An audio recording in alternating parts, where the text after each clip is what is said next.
Ipinahayag ng North Korea na sinubukan nito ang isang bagong solid fuel missile na may isang hypersonic warhead.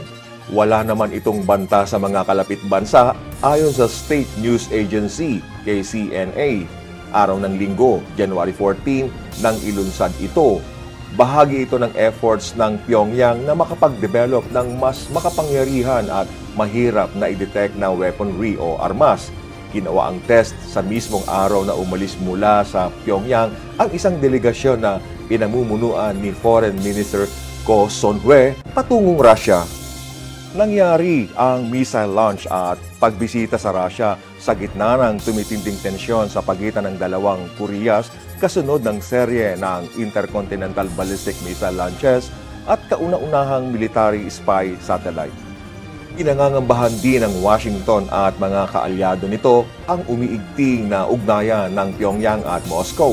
Samantala, inaakusahan naman ng North Korea ang Seoul sa pagpapalala ng tensyon sa rehiyon dahil sa military drills. Danny De Lieva, UNTV News and Rescue. Diyos ang aming sandigan, serbisyo publiko ang aming pinahahalagahan.